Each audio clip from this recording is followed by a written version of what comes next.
Hello everyone. So this is the fourth video in our series of discussion on parliament. So in past three videos we already have discussed these three topics. So in the first video we discussed both the houses of the parliament in detail, Lok Sabha and Rajya Sabha. So we had spent enough time, around more than 1.5 hours that we spent in both these houses. Here we discussed various qualification, disqualification parameter and other terms that will be useful for your prelims as well. In this section we had already discussed questions asked in parliament section for the UP from the UPSC means perspective as well.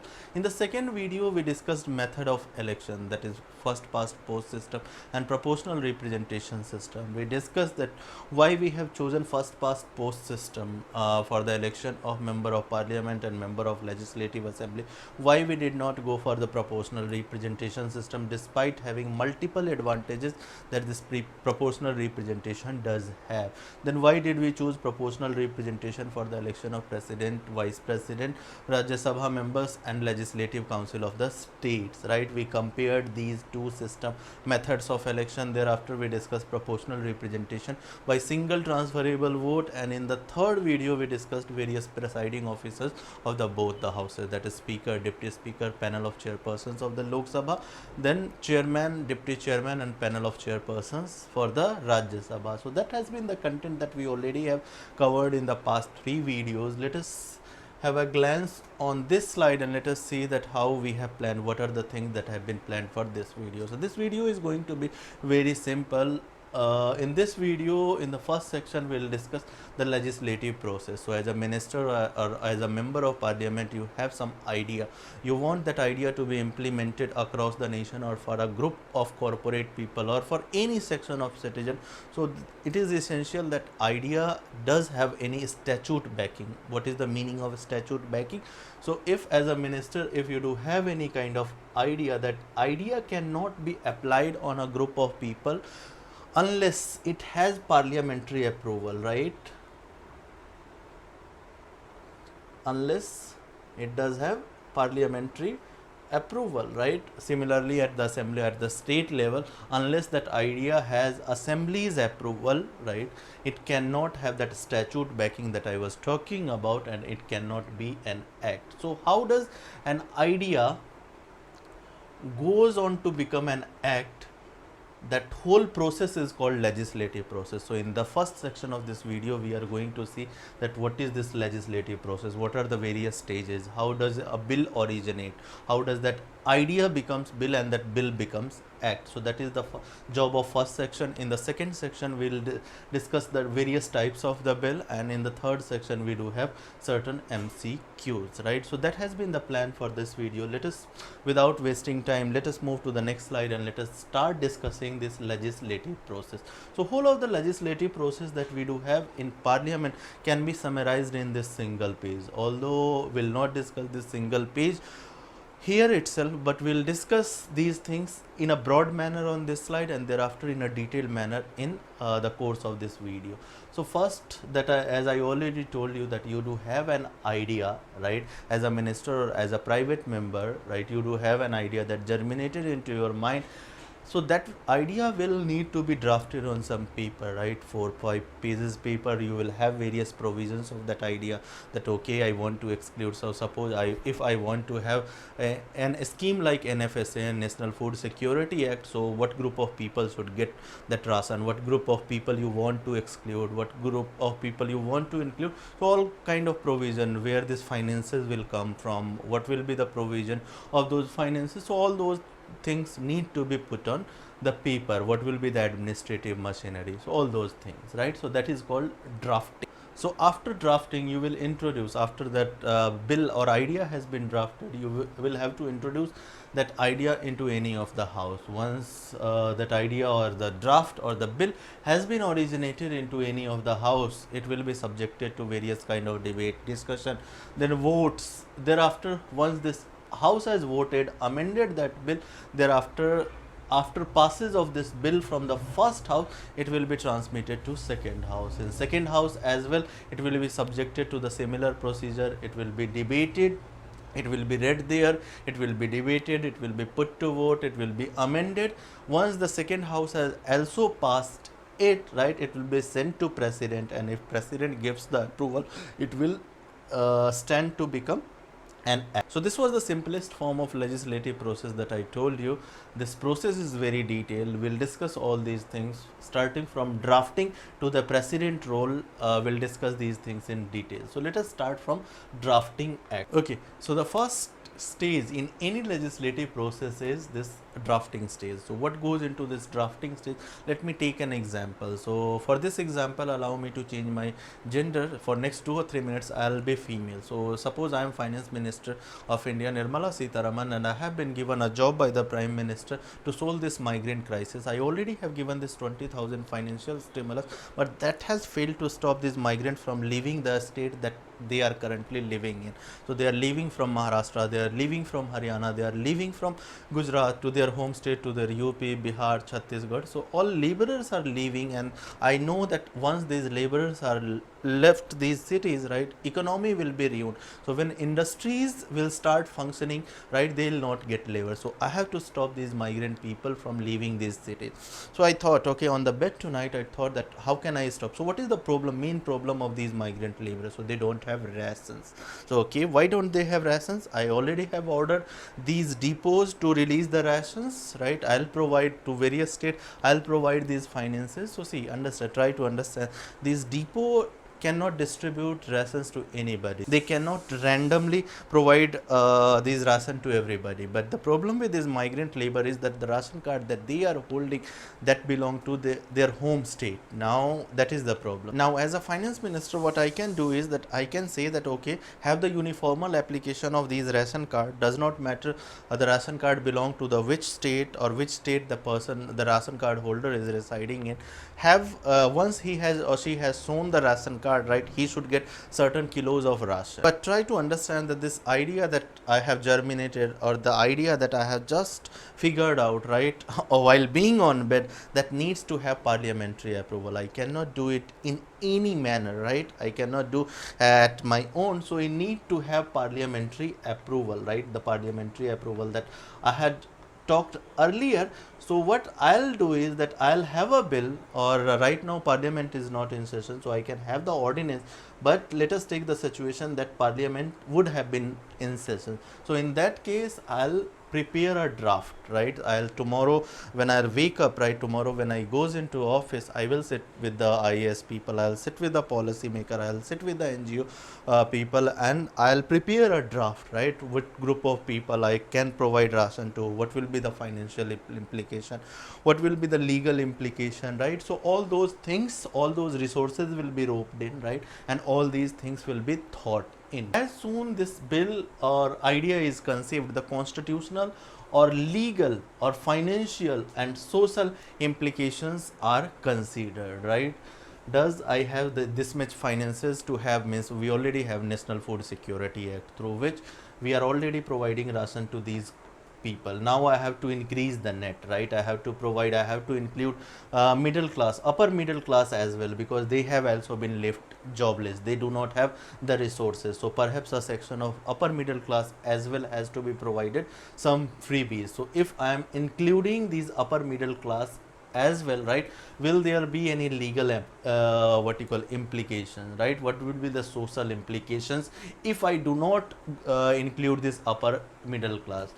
Does, as a finance minister, or does I have, my ministry does have this much finances? I already had the 20,000 economic stimulus. So right now maybe my country may not have that level of finances. So do I need to go to the World Bank? Do I need to have some debt, right? So all those things will be considered if it is a controversial bill like citizenship amendment bill. Is that bill violating any of the constitutional principle, as happened in case of constitutional bill, right? It is said to be violative of article 14, 15 and many other articles, right? So all these things will be thought of, right? Ministry of Law can be asked to figure out the legal implication, right? So does not matter whether Ministry of Finance had this idea or Ministry of, so my example was concentrated for Ministry of Finance. It can be that that idea was germinated, any other idea was, or any other bill was there in place, right? And that idea was germinated by, suppose, social Justice Ministry, right, or Ministry of HRD, right. So what will be done is that Ministry of Law will be called in and will be asked कि आप इसका जो legal angle है वो थोड़ा सा आप देख लो, right.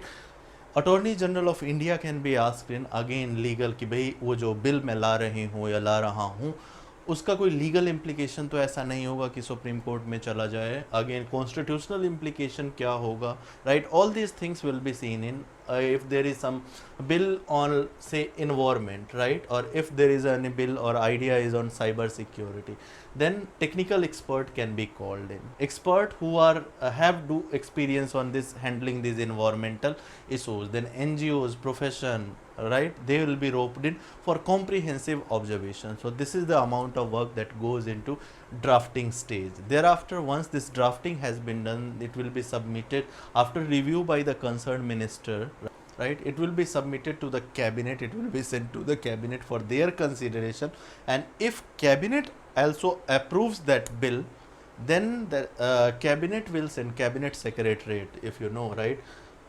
There is something called cabinet secretariat, right. So once cabinet has given its approval, cabinet secretariat will send this bill to the house in which it wants to be introduced, right. So suppose a bill has to be introduced in Lok Sabha, or if the minister concerned wants for the political reason first to be introduced in Rajya Sabha, so this cabinet secretariat will send it to the secretariat of Lok Sabha or Rajya Sabha as has been suggested by the cabinet. So minister concerned submits the secretary general of the house. This secretary general is nothing but again a IS level post, right, who is administrative head of these secretariats. So, as I already told you that Lok Sabha and Rajya Sabha both has its own secretariats, right. The head of these houses are the speaker and chairman. As far as secretariat his head is concerned, it is a secretary general, IAS level post, right. So this cabinet secretariat will send this bill to the Lok Sabha secretariat or Rajya Sabha secretariat depending on the cabinet suggestion. So minister concerned submits it to the secretary general of the house in which the bill is sought to be originated, right. So I hope what goes into this drafting stage would have been understood to you. Let us move to the next stage, and that stage is that originating. So as originating house, a bill will be subjected to these things. It will be subjected to 3 levels of reading: first reading, second reading, third reading. So let us understand this. So in the previous slide, as we already have discussed, that on the advice of cabinet secretariat, on the advice of cabinet secretariat send it to the secretary general or the secretariat of the house that cabinet has suggested. So suppose cabinet suggested that okay, send this bill first to the Lok Sabha because we do have majority in the Lok Sabha, so we want this bill to clear at least one stage first, and thereafter we'll see into the Rajya Sabha. So this bill has already been sent to the Lok Sabha secretariat. Secretary general will look into the correctness of this bill, procedure regularity, procedure irregularity, what format it is in, right. Thereafter, if the secretary general finds that okay, the bill is fit to be introduced in the Lok Sabha, he'll forward it to the speaker of the house or the head of the house, right, that is speaker in this case. Speaker, depending on the urgency of the bill and depending on the time available, suppose speaker lists this bill for the 28th May of the business, right. Thereafter, on 28th of the May, speaker will read that okay, this is the business schedule for the day. The member who is supposed to, any minister who is supposed to introduce that bill, he will rise from his position and he will ask for the leave of the house. What is the meaning of the leave of the house? The meaning of the leave of the house is that he is asking from the house that whether I can introduce this bill or not, right.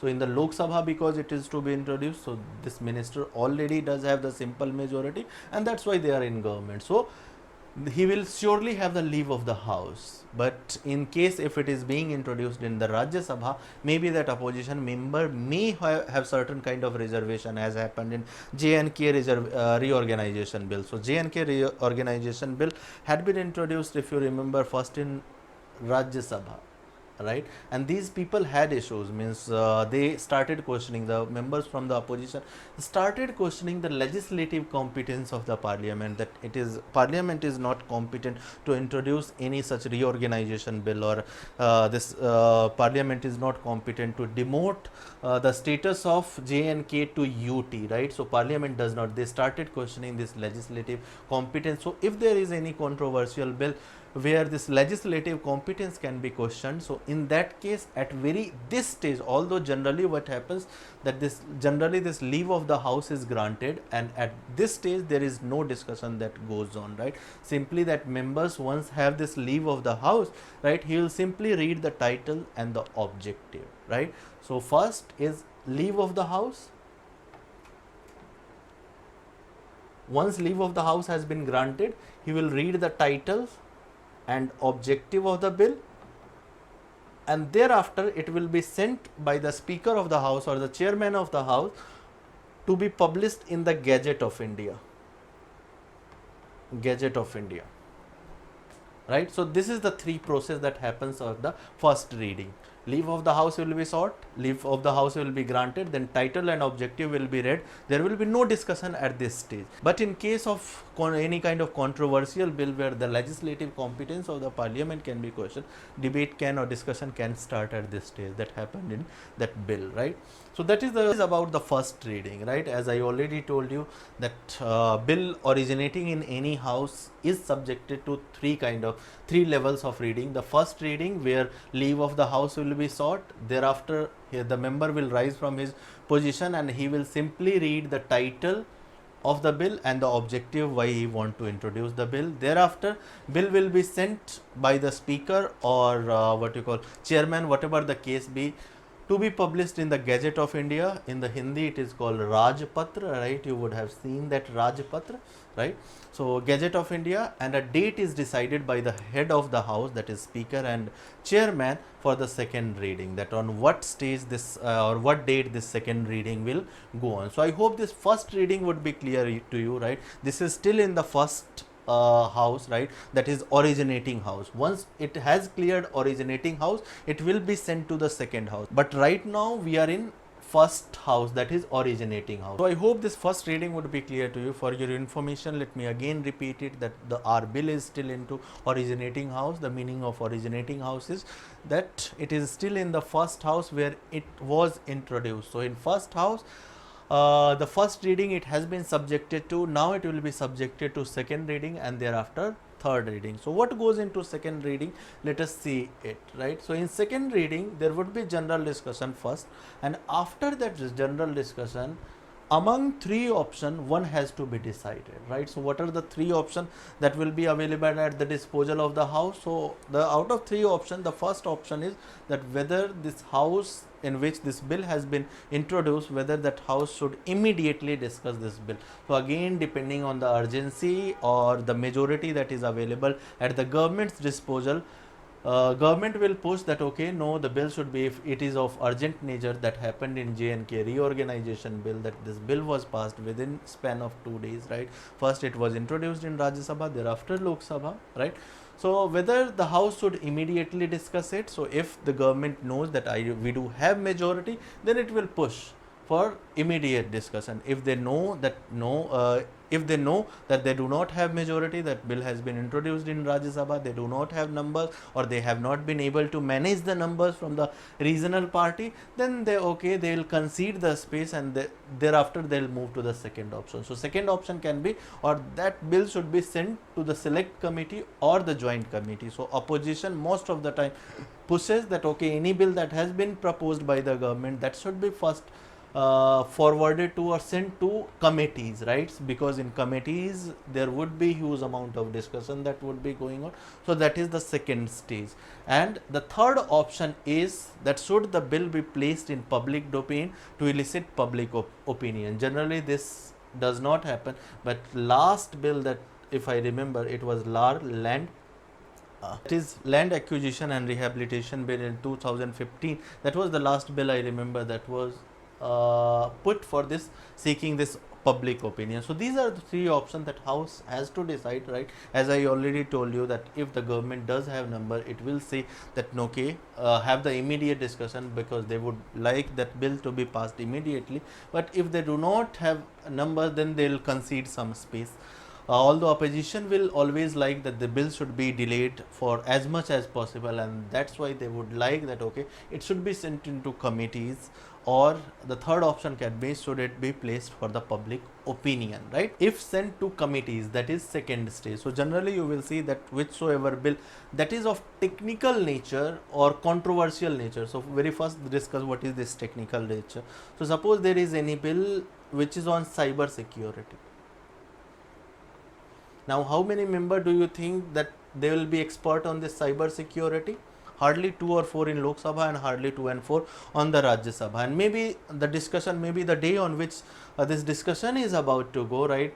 Those member 2 or 4 member may not even present. So what kind of debate or discussion the people will have who do not have knowledge over this cyber security? Or suppose if there is any bill on environment protection. Now again, how many members do you expect will have knowledge on the environmental protection or international practices, best international practices on environmental protection? Again, the number may be few, and again the same thing that those people may not even be present on that day for the discussion. So it is necessary, means committee system is not only for a political purpose, it is necessity as well. Such kind of bill when sent to the committees away from public glare, where they do not have to have political stances, they do not have cameras, they do have healthy discussion in these committees, right? Members sit there and they air their opinion independent from the political stance that they have to take otherwise in the house when whole of the TV, whole of the media is. So this is actually a healthy system of discussion, right? And there this bill when forwarded, these expert people and these people will have accompanied by their IAS fellows, their secretaries, their assistants, and they'll do a healthy debate there, healthy discussion there, and thereafter they'll come up with a recommendation. So that was about the bill of technical nature. Or if any bill is of controversial nature, so suppose if there is any bill on the Ram temple construction, right?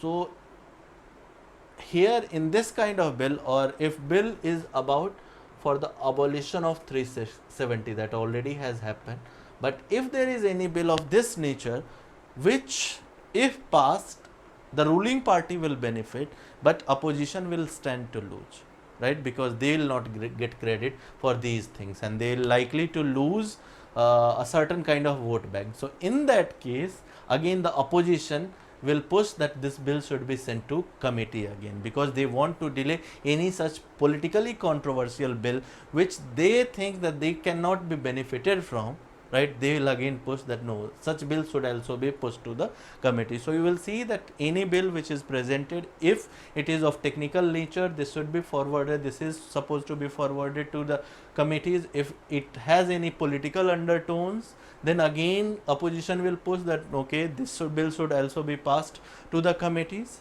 right? So cyber security, environment protection bills, political nature is sent or sought to be sent to the committees. Experts on the panel can suggest amendment which can be put by the members. So this was about second reading. After the committee has recommended its opinion to the House, okay, so this is Joint Committee of Parliament seeks public opinion on the land bill. So the example that we already have seen, right?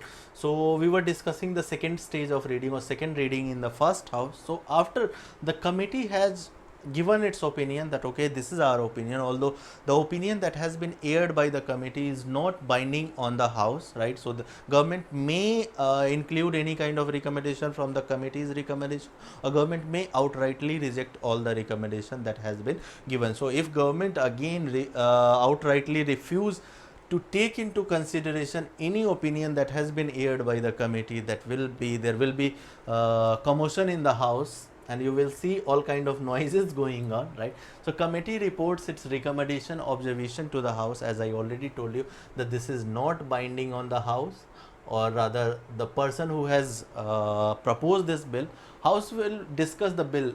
This is part of second reading itself. So House, in the second reading itself, House will discuss this bill clause by clause, provision by provision. There will be amendment movement depending on the majority that government have or government does not have, right? So there may be some controversial clause, and if the government did not have members in the numbers in the Rajya Sabha, so some controversial provision, if their ally would have suggested that if you drop this provision, we are ready to support that bill, right? So maybe because of numerical compulsions, government may have to drop any of the provision, one or two provision, and thereafter, because they do not have number, so amendment will be moved and this discussion will be debate, and thereafter in second stage itself, what you will see is that all the amendments individually, right, those clauses will be put to vote, right? So whether this clause should be passed or not. But here on this stage, clause by clause voting will be there, right? As far as third stage, third reading, so we already have the first reading.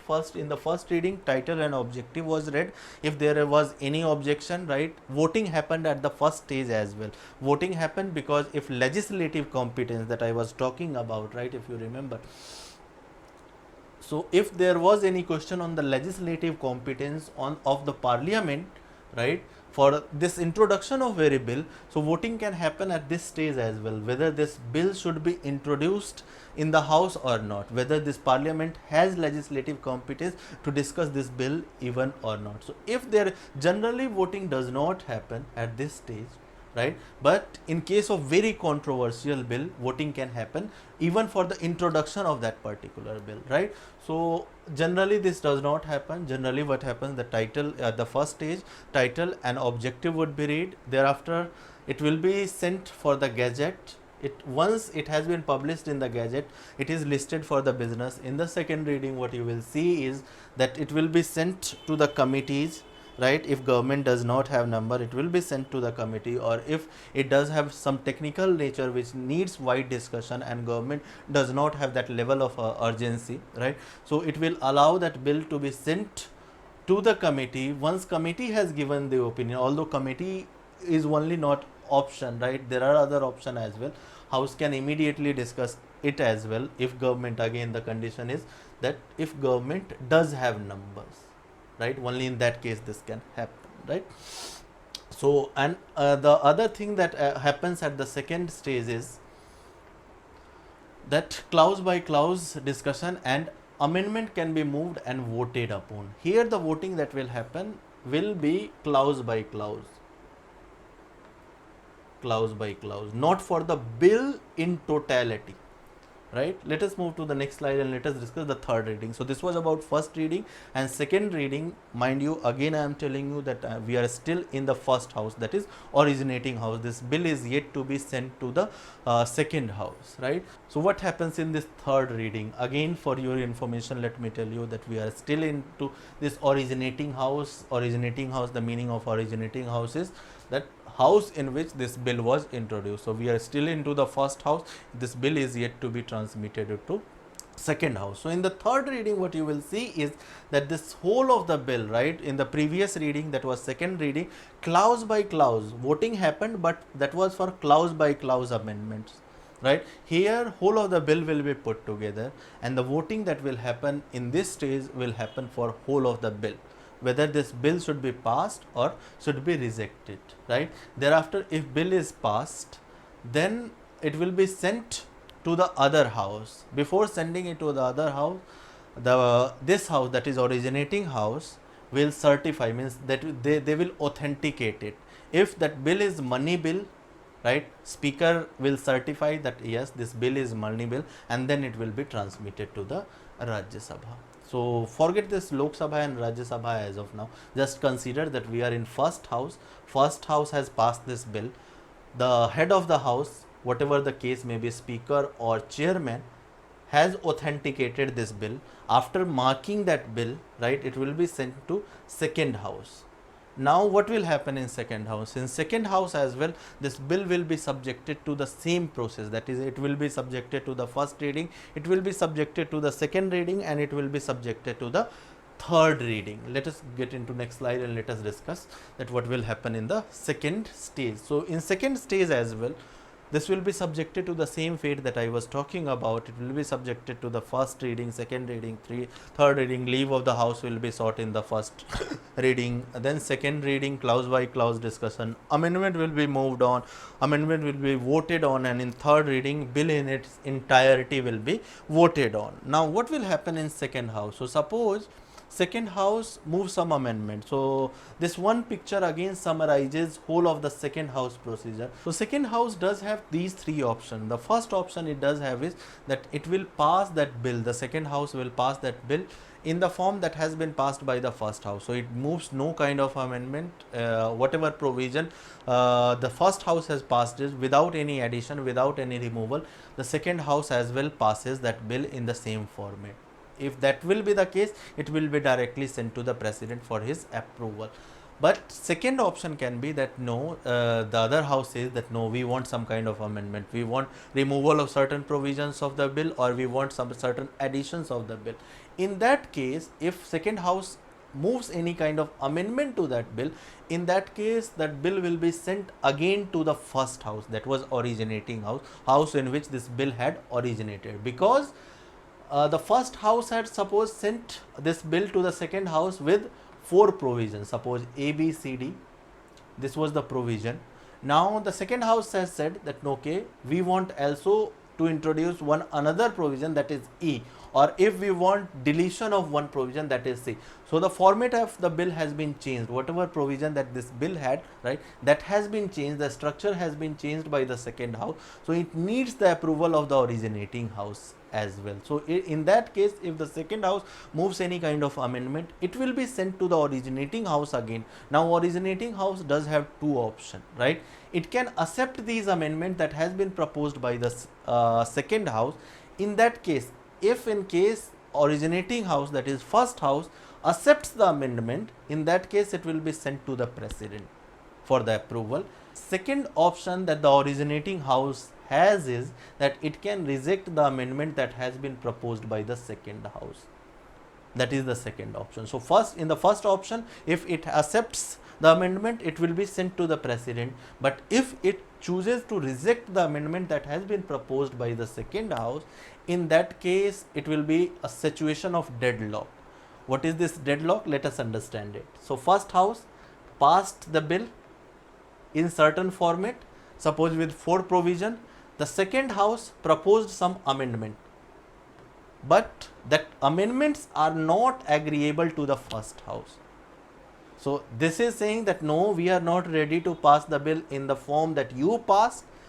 Let us have some amendment, let us have some addition and deletion, but the first house is saying that no, we are not agreeing to the amendment that you are proposing. So this is situation, because a bill to be sent to the president to become an act, right, has to be passed by both the houses. But here other house is not agreeing to the amendment proposed by the other house, right? So that is called situation of deadlock. So in that case there will be situation deadlock, and in case of deadlock, under Article 108 there is a provision of joint sitting,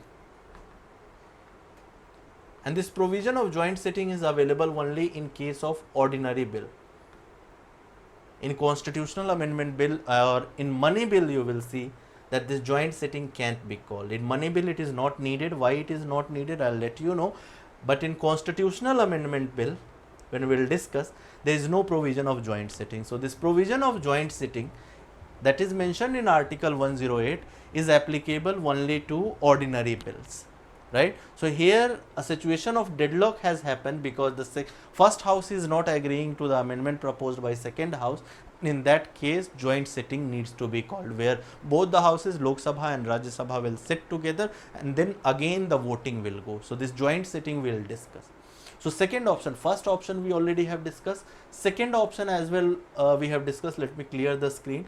Third option, that the second house, mind you, again we have crossed the first house, we are in second house, right? And second house is exercising, weighting its different options. So first option we have discussed, second option we have discussed, now we are into the third option. So once the house, second house receive the bill from the first house, what it can do is that it can do nothing for 6 months, or it can reject the bill altogether, we don't want to pass the bill, or it does not take any action for the 6 months. This again will be situation of deadlock. This is also called deadlock, where the first house intends to pass one bill, they have already passed the bill, but the second house is doing nothing for the 6 months, or it is rejecting the bill altogether. In that case again it will be situation of deadlock, and under Article 108, to tackle these two situations, the situation of deadlock originated from these two situations. The first situation was that if the first house has rejected the amendment moved by the second house, right, or the second situation, if the second house does not take any action or reject the bill for 6 months, right, in that case, to tackle these kind of situation under Article 108, you have this provision of joint sitting, where again I am repeating, both the house will be called in together, right, and both the house will be asked to vote collectively on that bill, right. Let us see that what is this joint sitting. So under Article 108, as I already told you, there is provision of joint sitting. In case of deadlock originated due to disagreement between two houses, precedent is empowered, right. So here the key word is that the precedent is empowered, not the speaker, not the parliament, but the precedent is empowered to call the joint sitting of both the houses. Second provision, however, if Lok Sabha has already been dissolved, then bill will lapse and joint sitting can't be called in. Let us understand this, why this bill will lapse and why this joint sitting cannot be called in if Lok Sabha has already been dissolved. So let us understand this. So suppose Lok Sabha, a bill has originated in Lok Sabha. The term of Lok Sabha is 5 years, right? So current government has already completed 4.5 years. Now this bill, after being passed by the Lok Sabha, is sent to the Rajya Sabha. Rajya Sabha does nothing, tactically does nothing for 6 months, because they already know that in 6 months this government, this Lok Sabha will be resolved and this government will go, right. So they tactically does nothing for 6 months. In this 6 months, this situation of deadlock has arisen, right. Now the joint sitting has to be called in by the president, but Lok Sabha term has already expired within this 6 months. So in that case, that bill will be lapsed because Lok Sabha term has expired. So that is the meaning of this second provision, that however, if LS Lok Sabha has already been dissolved, then bill will lapse and joint sitting can't be called. I hope this point is clear to you. Next, the joint sitting so called will be regulated by the rules of procedure of the Lok Sabha. Why this? Why can't be the Rajya Sabha? Because Lok Sabha does have numerical majority, right? They do have more members to contribute. 545, here you do have only 245, right? So the logic is that the joint sitting will be regulated by the rules of procedure of the Lok Sabha. And who will preside? President will preside over these meetings, because Lok Sabha also does have speaker. So in wake of impartiality, right, president should logically preside over the meeting, the joint sitting of these two houses. But no, it is the speaker who will preside over the joint sitting of both the houses. And if speaker is absent, in that case this will be the sequence. So first, Lok Sabha speaker will preside over the joint sitting. If Lok Sabha speaker is absent, in that case deputy speaker will preside, right. And if deputy speaker is also absent, so the next number should have been the chairman, but the chairman will not be presiding, it is the deputy chairman. So these three people will preside over the meeting of joint sitting sequentially. So Lok Sabha first have right, thereafter if Lok Sabha is not present, Lok Sabha speaker is not present, then deputy speaker, and if deputy speaker is not present, in that case deputy chairman will preside, right. Mind you, the chairman will not preside over the joint sitting of both the houses, right. New amendment, any new amendment will not be moved at this stage. So suppose joint sitting is going on, right. So any member suddenly cannot rise and they cannot move any kind of new amendment. However, amendments which has created deadlock, so amendment which Rajya Sabha or other house, second house had proposed, those amendment can be moved, right. Generally LS stands in advantage, Lok Sabha will stand in an advantage, because so suppose whatever stand Lok Sabha does had taken earlier. So suppose Lok Sabha had earlier said that no, okay, no, this bill should be passed, right? So that will be passed in joint sitting as well, because Lok Sabha does have again numerical majority, 545 member they do have. So suppose current government has this 340 or 350 around number including their allies, right? So out of 545 they do have 350 numbers.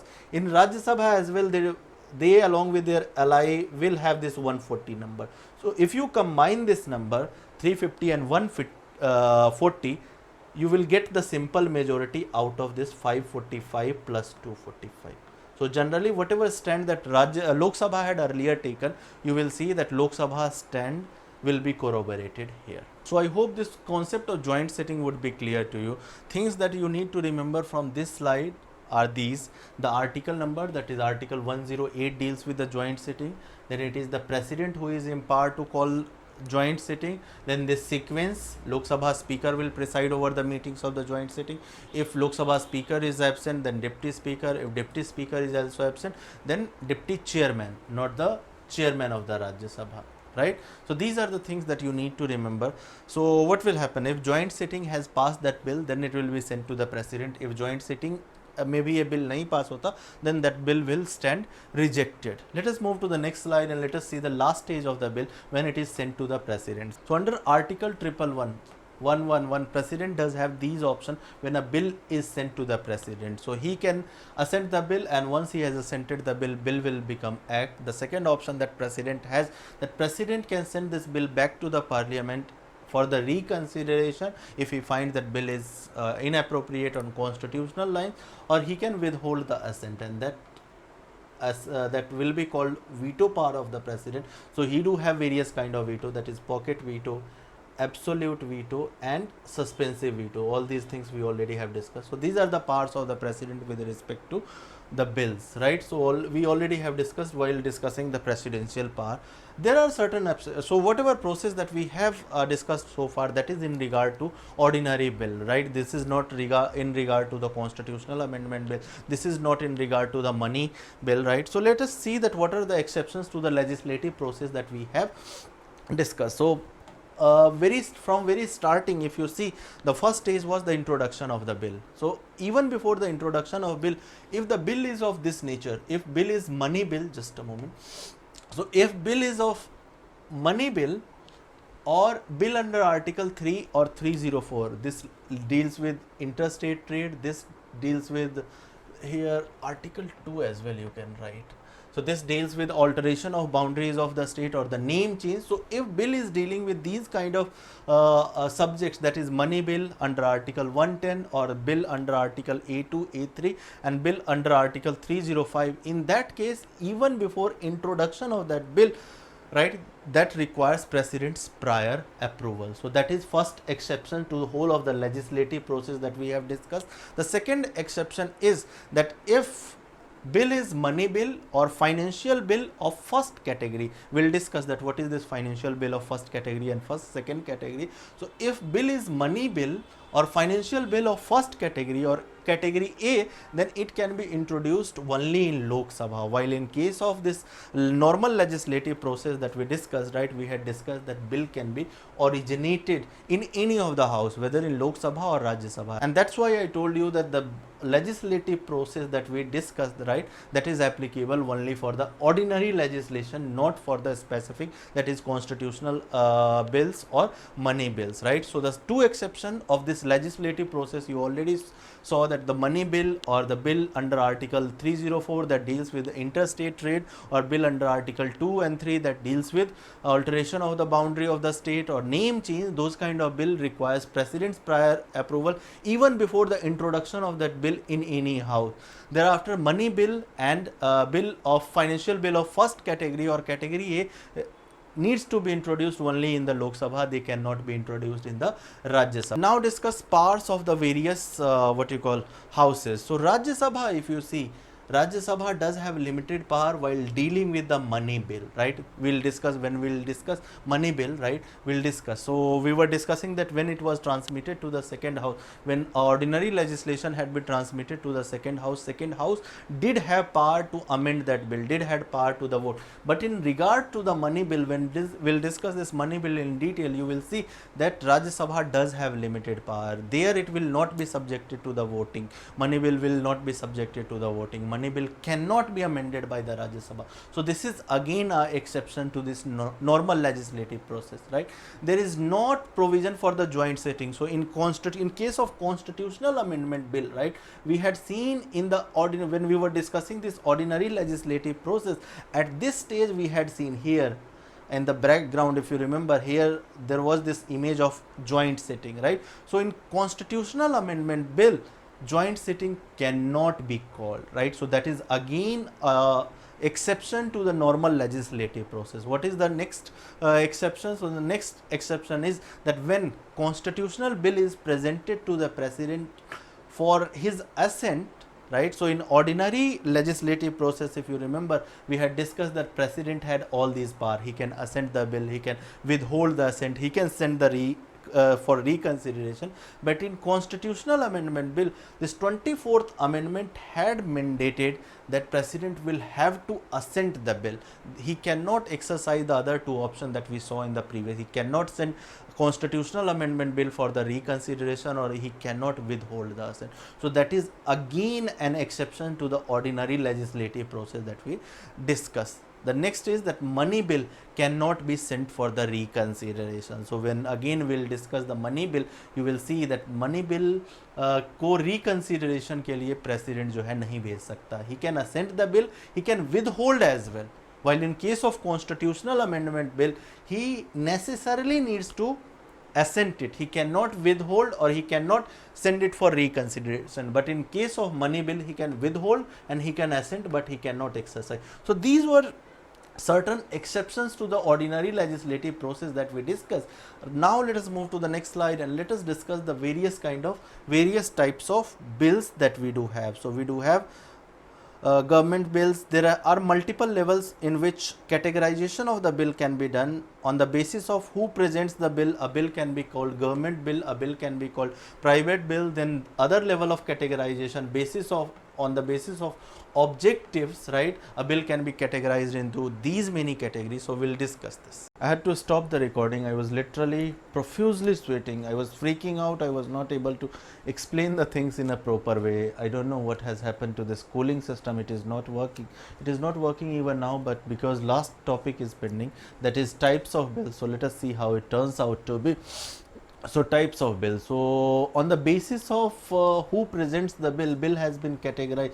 Bills can be categorized into two types. So there is various types of categorization, right? On the basis, one on the basis of who presents the bill, and another on the basis of objective. So let us see how many types of bill we do have on the basis of who presents the bill, right? So on the basis of who presents the bill can be divided into two categories, that is government bill and private members bill, right? So any bill which is being presented by council of minister, member of council of minister, that bill will be called government bill, right? This bill is also alternatively called public bill as well, right? So let me repeat it. Any bill that is being presented, that is being introduced in any house by council of ministers member, that bill will be called government bill. What about private members bill? So those members who are not part of council of minister, if those people, those member of parliament are presenting bill, does not matter whether they belong to the ruling party or not, or opposition party, that bill will be called private member. So here you do have Honorable Sadhvi Pragya ji. Many people may have objection or calling me the honorable member of parliament, but because now she is elected member of parliament, so you need to call her honorable member of parliament. So if she presents any kind of bill, that bill will be called private member bill. I could have put up here Shashi Tharoor's photos as well, but many people keep asking, what if that person, member of parliament, belongs to the ruling party? So many people does have that confusion. That's why I have put up the image of member of a ruling party, right? So any member other than Council of Minister, if presents the bill, that bill will be called private member bill. We'll see the difference between government member bill and private member bill in the detail in the next slide, right?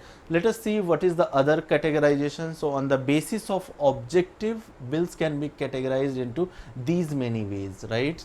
So you do have ordinary bill, financial bill. Financial bill can further be subcategorized into money bill, financial bill F1, some people call it financial bill category 1, then financial bill F2, some people again call it financial bill category B or category 2 also it is called. Then you do have constitutional amendment bill, then you do have repealing bill, and then you do have consolidating bill. As far as these three bills is concerned, that is ordinary bill, constitutional amendment bill, and financial bill. Will have a detailed discussion in the coming slides. As far as these two are concerned, let us have its explanation here itself. So what is this repealing bill? So many bills you may have whose sunset period has come or which is not effective, and as a government you want to repeal those bills. So to repeal any such bill whose sunset period has come or which are not effective and it is unnecessarily lying in the statute book, then you can bring this repealing bill and can have all those bill which needs to be repealed. Then you do have consolidating bill, right? So recently in economy, if you would have tracking, not recently, 2 years ago you had this labor bill, right? Bill related with the labor, where you had this wages bill, wages code bill, bill related to their social security, right? So all those bills that were dealing with the labor code, right, those were consolidated and made one package, right? So that is called consolidated bill, where there are many bills scattered, right, but the purpose of that is same, right? In that case you can consolidate all those bills, and to consolidate those bills, those acts, right, what you can do is that you can bring the consolidated bill. Let me tell you again that there are already acts, various acts. So here you do have wages code, social security code. So those were already acts, right? What you are doing as part of this consolidating bill is that you are clubbing all those together, right? So that is by consolidate. So these two would be clear to you. Let us delve little deeper. Let us first discuss the difference between government member bill, private member bill, and thereafter we'll delve into these three type of bills, right? So let us move to the next slide and let us discuss the difference between, and while discussing any kind of bill, while you are seeing any kind of bill, these are the pointers that you need to see. The first pointer should be, there are certain kind of bill that requires president's prior approval. So when you are discussing any kind of bill, be it ordinary, be it constitutional, first ask this question, that whether for the introduction of that bill president's prior approval is required. So in money bill you will see that president's prior approval would be required, right? Articles 2 and article 3 related bills also requires president's prior approval. Then article 304, that is dealing with the interstate bill, introduction of that bill will also require president prior approval. Then which house that bill can originate. So generally a bill can originate in both the houses, but as regards to again money bill, it can be introduced only in Lok Sabha. Then what kind of type of majority is needed, whether that bill can be passed by the simple majority, absolute majority, or effective majority, or special majority, that question needs to be asked. What is the power of Lok Sabha in regard to the bill? What is the power of Rajya Sabha in regard to the bill? What about the joint sitting, whether there is option of joint sitting for that bill in case of deadlock? Then what is the president power with regard to the bill? Can president exercise all of its power that is mentioned in article 111? Can it send back for the reconsideration? Can it assent it? Can it reject it? Can it exercise pocket veto? Can it president exercise absolute veto, right? So all these questions, this is how you should read the bill, right? So let us now delve into next slide and let us discuss the difference between government member bill and private member bill. So as I already told you that it is presented by public bill is presented by minister, while presented by this private member bill is presented by any member other than minister, right? Drafting of the private member bill, sorry, public member bill is done by the concerned ministry, and while drafting that bill, that concerned ministry can take support of. In this video itself we had seen that Ministry of Law was roped at the drafting stage, Attorney General of India was dropped in, then you had this policy makers, group of policy makers, NGOs, so all kind of support, all kind of administrative support that is required for the drafting of any bill. You will see that a minister will always have that at disposal, while in case of private member bill, whatever support that he can gather in capacity of member of parliament, so as a member of parliament he can rope in a NGO within his city, whatever means personal, at the personal level, whatever contacts he or she would have made, he or she can rope in, right? Thereafter some policy maker group as well, again as a MP he or she can access. But as far as advice from Attorney General, as far as advice from Ministry of Law, so that kind of constitutional, sorry, that kind of administrative support won't be available to the private members bill, private member. Then in this case, that is public bill, to the secretariat, to whichever house that bill this minister wants to originate in, so to that secretariat 7 days prior notice has to be given, that okay, 7 days down the line or 8 days down the line, I as a minister want to introduce this bill, although it will depend entirely on the occupancy of Lok Sabha or Rajya Sabha, wherever they want to originate the bill, but at least this 7 days prior notice has to be given to the secretariat of the house in which this bill wants to be originated by the minister. But in this case 30 days prior notice is necessary. So why this 30 days? Because see, he is a layman, right? He did have all the support, he knew the proper format, he knew everything, every structuring, but that kind of structuring, that kind of knowledge, that kind of expertise may not be expected from a private member. So there may be few back and forth communication from secretariat to the MP office, member of parliament office, regarding some fulfillment, regarding some another requirement that this member may not have fulfilled, and that's why the 30 days period, right, advance period. Then this point we already have discussed, can be presented on any working day, while in this case, that is private member bill, there is a day, particular day fixed, particular time slot fixed, that is Friday. Then likelihood of passing this bill is very high, because they do already have, the government already do have majority in Lok Sabha.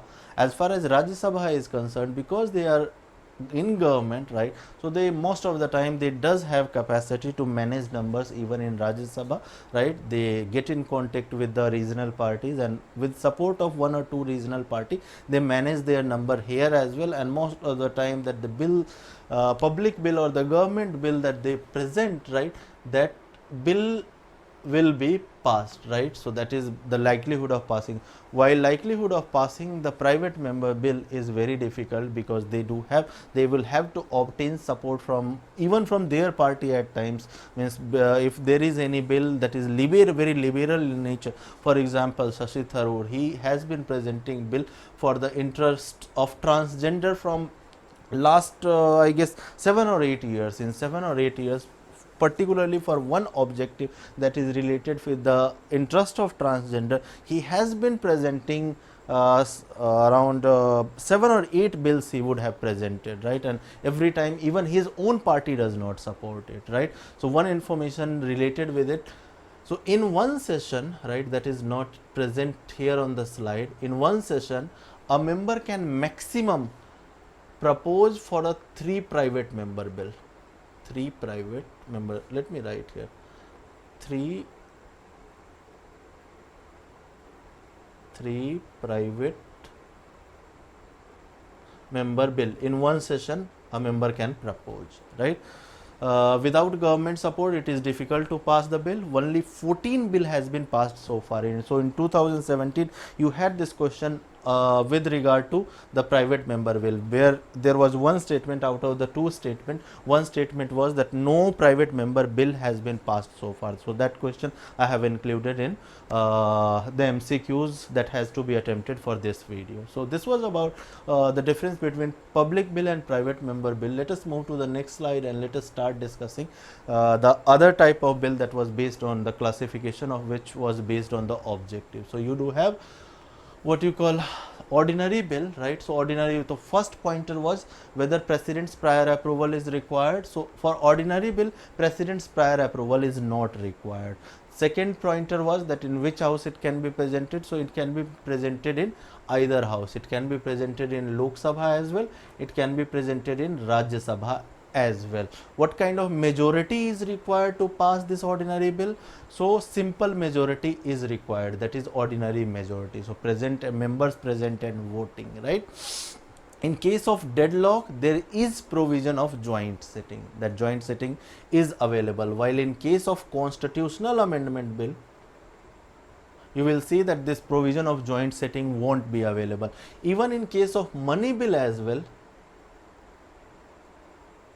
this provision of, means it is not explicitly available in the constitution, that in case of deadlock for the money bill, the joint sitting provision is not available. But this situation does not arises in case of money bill, because in money bill, with regards to money bill, Rajya Sabha does have limited power, right? They cannot amend the bill. We will discuss this. And so this situation of joint sitting does not arise in case of money bill. So here the pointer can be that in case of deadlock, in case of ordinary bill, this joint sitting provision is available, but in case of this constitutional amendment bill, the provision of joint sitting is not available. When it is sent to the president, he can exercise all three options. He can assent it, he can send for the reconsideration, or he can exercise pocket veto as well. So this was all about your ordinary bill. Let us move to the next slide and let us start discussing this financial bill. So financial bill has three subcategorization that we already have seen, right?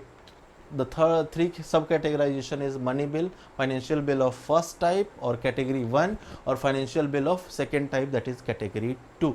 So if I discuss money bill, there are two articles that deals with the money bill, article 109 and article 110. Let me tell you how. So article 109 deals with the process that needs to be followed while dealing with the money bill. So whether it will be introduced in Lok Sabha or Rajya Sabha, it has been declared in article 109. It will require president's prior approval, right? So it has been mentioned in article 109. Council of State, that is Rajya Sabha, will have limited power, that is for 14 days only. Then it can only discuss, it cannot amend, it cannot vote. So all these things has been mentioned in article 109. While article 110, if I talk about article 110, deals with the subject matter of money bill. So what kind of bill will be called money bill, that has been discussed in article 110. So I hope, means most of the time in Lakshmikant I does find mention of article 110, but I do not find mention of article 109. So I thought of including it, right? So let us discuss the provisions of the money bill. So it can be introduced in Lok Sabha only, it cannot be introduced in Rajya Sabha. So that has been told in article 109. It can be introduced only with the prior approval of president. So that should have been also part of this content, but I have missed it. So president's prior approval is required, and that's why you will see that when it will reach to, because president's prior approval is required, and that's why you will see that when it will be sent to the president for the approval, president can exercise, president can reject this bill as well, president can assent this bill as well, president can what you call exercise pocket veto as well, but president cannot send it back for the reconsideration to the parliament, because in the Lok Sabha it was introduced with his prior approval. So that was one. So it can be introduced only in the Lok Sabha.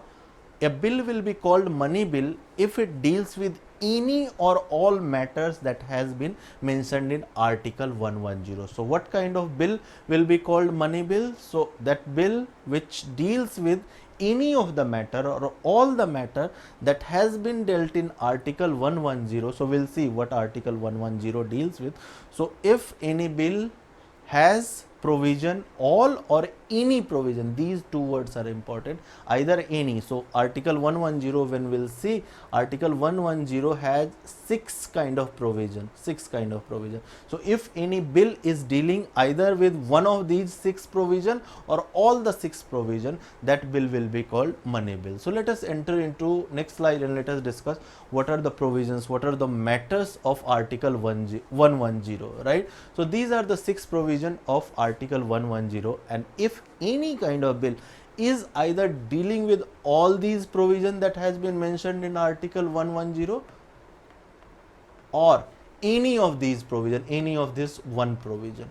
So I hope this point is clear. Let us see what are these points, right? So the first is that if any bill is dealing with the withdrawal, custody or deposit of money out of Consolidated Fund of India. So if any bill is dealing with the withdrawal of money, what is this Consolidated Fund of India? So Consolidated Fund of India is nothing, it is just a treasury of India, treasury of Indian state, right? So if any bill is dealing with the withdrawal, money निकाल रहे हो आप, custody or deposit of money into CFI, Consolidated Fund of India, then that bill will be called money bill. Declaration of any expenditure to be charged expenditure from the Consolidated Fund of India, right? So let us understand this second point.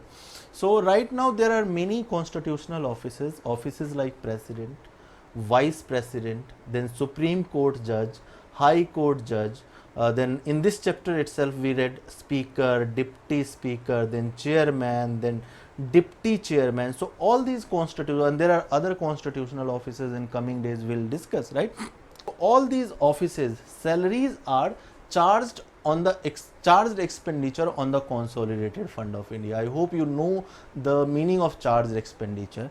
Now if tomorrow there is any other post, suppose CVC, right, or CIC, if you bring a statute and if you say that their salary will also be charged on the Consolidated Fund of India, then that bill can be called money bill, right? So that is the meaning. A declaration of any expenditure means you are going to have any expenditure as a government. If you are bringing any bill and you are saying that this kind of expenditure will be charged from the Consolidated, the meaning of charged expenditure is that that expenditure can be discussed, but that expenditure cannot be voted, right?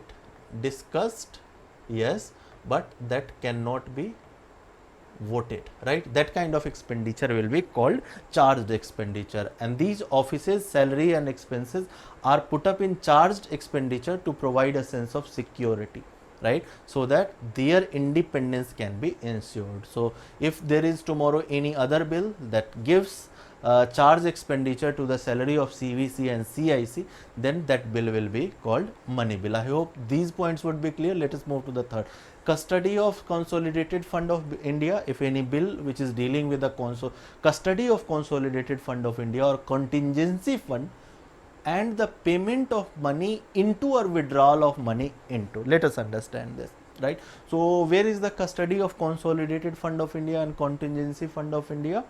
With the Parliament right now, right? Because if you have to, as a government, if you have to spend any amount of money from the Consolidated Fund of India or Contingency Fund of India, you need to have Parliament's approval, right? As part of budget, if you are taking money, means when I am saying you, means government I am referring to. So if government has to take any amount of money from the Consolidated Fund of India or contingency, it needs to have approval of this Parliament. So right now custody of CFI or contingency fund is lying with the Parliament, right?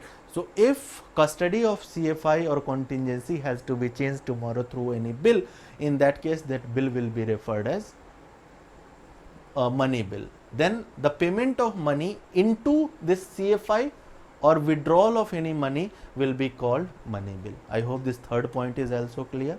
Then appropriation of monies out of the Consolidated Fund of India, that bill will be, means it is discussing about budget. So that kind of bill will also be called what you call money bill. Regulation of borrowing of Union of India.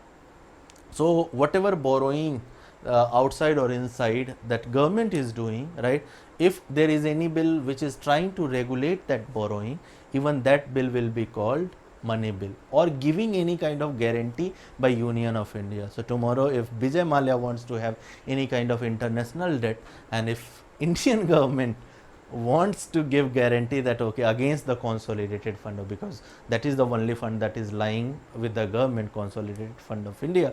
So if Indian government wants to extend any kind of guarantee to the Vijay Mallya against the consolidated fund of India for the debts that he wants to take in London or any other country, right, so even that kind of bill, means to have any such guarantee, government will have to bring a bill into the parliament, and that bill will called money bill, right. Although that was on a lighter note, mean generally what happens, that state does take the loans from the international market, right, and it is the job of Union Government of India to guarantee against that loan. Generally state does take loan against their own consolidated fund of India, but whenever their limit runs out, then in that case Union Government of India, Union of India can come to the rescue against Union CFI, Consolidated Fund of India. So that is the one thing that it is discussing.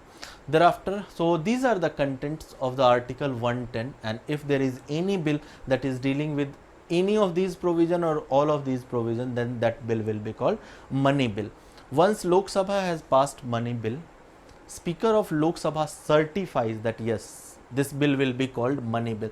So once bill is passed, means a bill can be just ordinary bill, but if speaker has certified that this bill will be money bill, then her power is final. Although of late there has been some bills like Aadhaar Act, right, which has been, means their validity as money bill has been challenged in the Supreme Court, but constitution has not been amended, and so her power to certify bills remains final, right. Although it is very much debatable whether that power can be called final or not, but until Supreme Court has its judgment, we cannot surely say whether that power of certifying bill as money bill remains immune from the judicial review or not, right. So once, let us come to the topic, once Lok Sabha has passed a money bill, right, Speaker of Lok Sabha certify bill as money bill before transmitting to the Rajya Sabha. I hope this point is clear. Let us move to the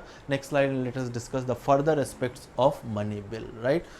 RS has, once certification has been made that this bill is money bill and RS has received that bill, Rajya Sabha has received that bill, Rajya Sabha will have restrained power, limited power over that bill. What Rajya Sabha can do if a bill has been certified money bill by the Lok Sabha speaker, then they can just discuss, can suggest amendment, mind you the words, right, they can just suggest the amendment. They cannot vote to affect this amendment, right. In case of, had it been ordinary bill, right, had it been ordinary bill, they could have voted and could have affected the amendment, right. But in this case they can just discuss, and if they want to propose any kind of amendment, they can propose the amendment. They can ask the Lok Sabha that hey, please do this amendment, this is not appropriate, do this amendment, remove this provision, add this provision. So they can simply suggest it. It is completely, their suggestion is completely at the mercy of Lok Sabha, whether Lok Sabha considers their suggestion or not. And all these things, whatever suggestion, whatever discussion that they have to have that in 14 days time period, right. So suppose Lok Sabha speaker, Lok Sabha secretariat transfers this bill certifying money bill to the Rajya Sabha secretariat, and Rajya Sabha does not do anything for this 14 days, then that bill will be deemed as passed. Or Rajya Sabha, even if they discuss and send it to Lok Sabha with certain suggestions of amendment, even if Lok Sabha does not entertain this amendment request, even then after 14 days this bill will deemed as passed. So that is the limited power, or that is the restrained power that I was talking about in respect to the money bill. RS Rajya Sabha has to, and mind you, whenever I am saying RS and Lok Sabha, right, or LS, right, don't make yourself habitual to write these words in mains examination. This I am doing so that notes does not becomes bulky. Sometimes I use these words, right, at the rate. So don't do these kind of thing. Those shortcuts or abbreviation does not works in the mains examination, right? So don't become habitual by looking at continuously at these notes that okay, Lok Sabha can be written as LS, Rajya Sabha can be. Recently in a lecture while premiere was going on, somebody wrote LS Lok Sabha as LS. L was like this and S was like. I could not understand that what he is referring by this L and S. That was small l, I guess, right? Why I used to write these in capitals. So when I got it in this format, I could not identify that what he is referring to, whether he is writing I or what, right? So it may not be understood, right? So make yourself habitual, right? Okay, that you do not write Rajya Sabha as RS or LS, right?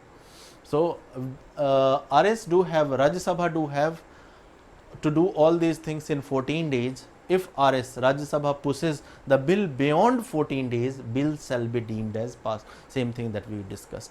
When bill suggesting amendment reaches Lok Sabha, bill shall be deemed passed even if Lok Sabha does not approve amendment. Already discussed. Last, money bill presented to the president. When it is presented to the president under article 111, what are the powers that president does have? So president can, it can't be returned, right?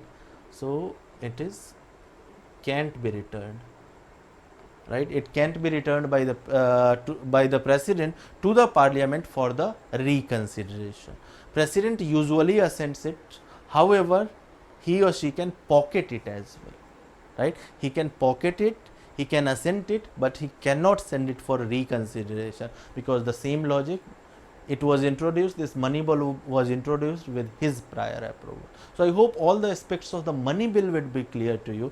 There is slight difference between money bill and financial bill 1, and there is slight difference between F1, financial bill 1 and financial bill 2. Let us see what are the differences between money bill and financial bill 1, and thereafter financial bill 1 and financial bill 2. So let us discuss financial bill 1, or that is also called financial bill category A or category 1.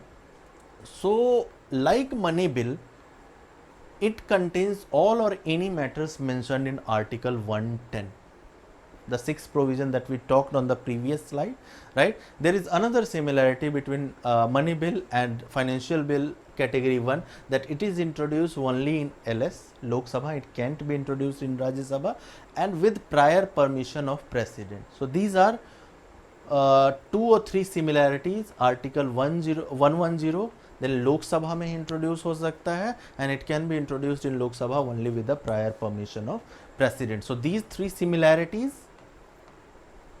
right? Thereafter, once Lok Sabha has passed it, thereafter the powers of Rajya Sabha, means in regards to money bill, we had seen the limited power that Rajya Sabha had over discussing and voting and amendment, right? But that will not be the case in case of financial bill 1 category, right? After Lok Sabha has passed this bill, it will become like an ordinary bill. So Rajya Sabha can do all kind of discussion, it can do all kind of voting, it can amend this bill as well. Thereafter, when it will go to the president, president too can exercise all the things, all the powers under article 111, right? However, once passed by the Lok Sabha, it becomes ordinary bill. Rajya Sabha can discuss and amend the bill. President too may exercise all the vetoes that is available to the president at its disposal, right?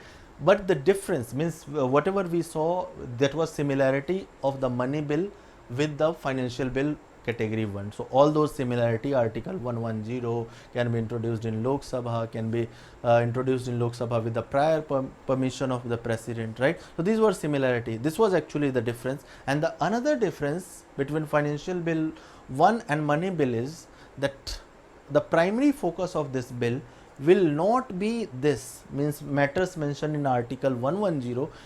There would be general clauses in that kind of bill as well. So let us see, let us have an example. So you have this coal, Captive Coal and Development Bill 2020. So I have taken a hypothetical bill, right? So captive mining, you already be knowing if you would have read this economy.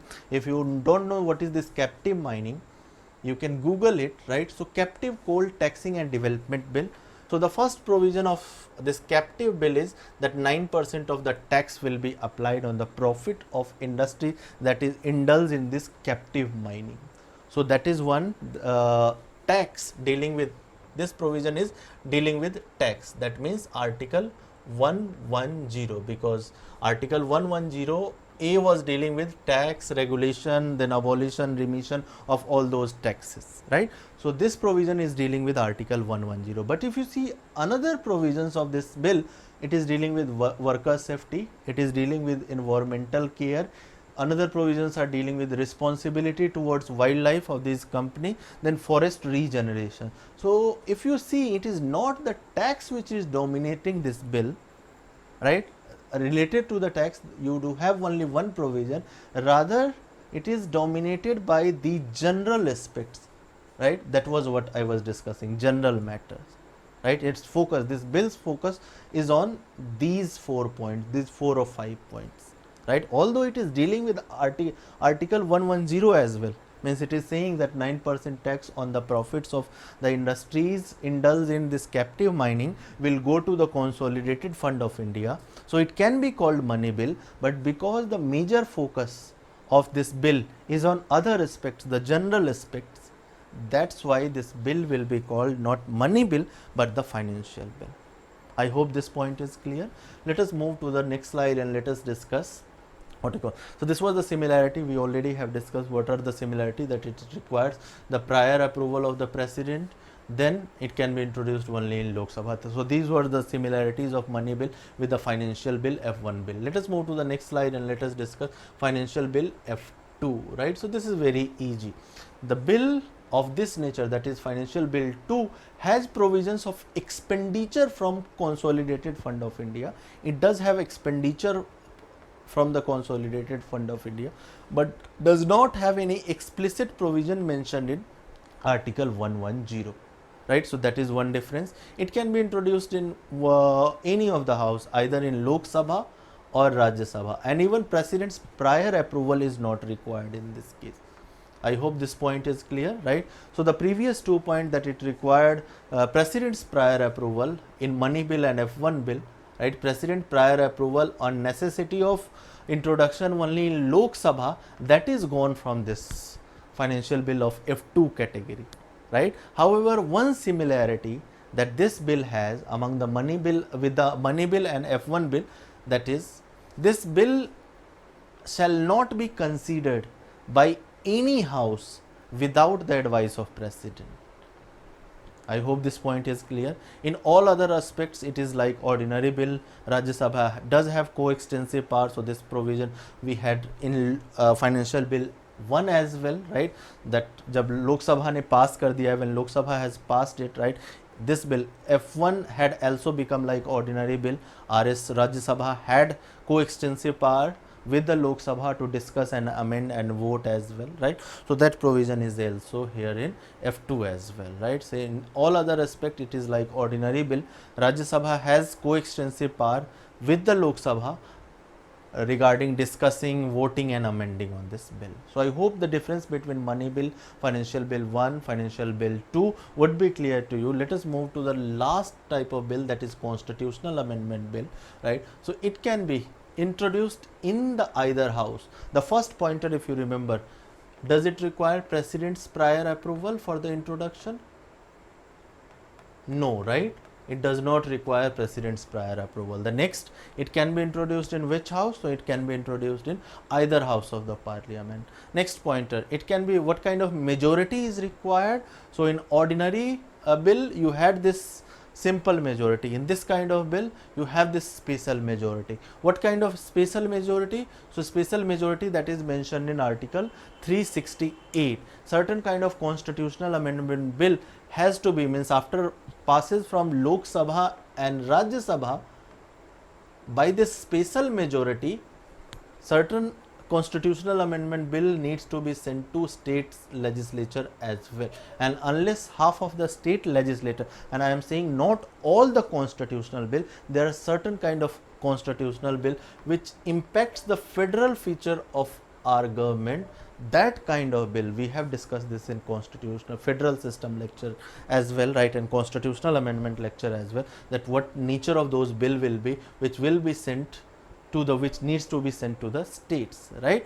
So in those cases which are in those constitutional amendment bill which are impacting the federal features of our government, right, those will be sent to the state and their approval, not all the state but half of the state legislature, means we do have 28 states, so 15 states legislature approval for the passage of that kind of constitutional amendment bill is necessary. So passed by special majority under article 368.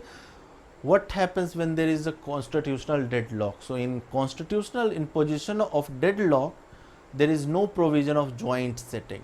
So in ordinary bill you had this provision of joint sitting, that if Lok Sabha has passed it but Rajya Sabha is not passing it, or Rajya Sabha is sitting on that bill for 6 months, or Lok Sabha has passed it, Rajya Sabha is recommending some kind of amendment but Lok Sabha again is not agreeing to that kind of, so that will create, that situation will create deadlock. And in ordinary bill you had this provision of joint sitting where president could have ordered under article 108, right, to have joint sitting of both the houses, but that joint sitting of both the houses, there is no provision of joint sitting of both the houses in constitutional amendment bill. Sent to the, when it is sent to the president does not have much power under article 111. He must assent it, he cannot withhold it, withholding power he does not have. He cannot send it to the parliament for reconsideration. No. He must assent it, and this must assent it has been necessitated by Madam Gandhi from 24th constitutional amendment, right. So I hope all kind of bills has been, a legislative process has been clear to you. If you have any kind of doubt as far as this topic is concerned, you can let me know in the comment section.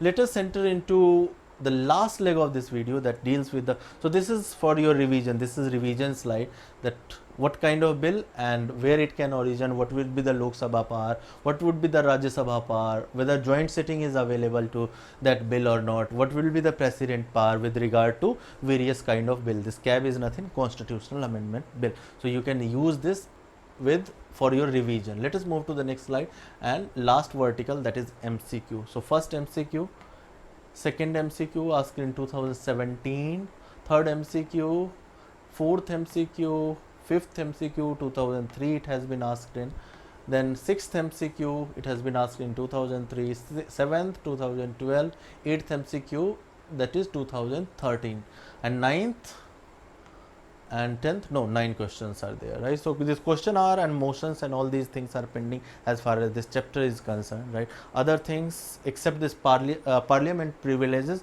and these motions and all are pending, so that will be covered in the next 2 videos. Till then, bye bye, thank you.